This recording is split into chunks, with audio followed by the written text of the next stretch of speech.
झाली रे एकदाची शाळेला सुट्टी लागली. हो ना, आता आपण धमाल करायची.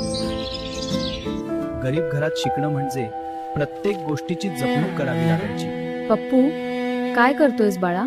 काही नाही आई, शाळेला सुट्टी लागली. वह्यामधली कोरी पाने फाडून ठेवतोय, म्हणजे पुढच्या वर्षी कामाला येतील. आणि आई, रम्या दादा पुढच्या वर्षीची जुनी पुस्तकं मला देतो असं म्हणाला. पप्पू, ही घे पुस्तकं. पैसे किती झाले रे दादा? ह्या सगळ्या पुस्तकांच्या निम्म्या किमतीनं 50 रुपये होतील बघ. बरं, मी आप्पांचा पगार झाला की तुला आणून देतो पैसे.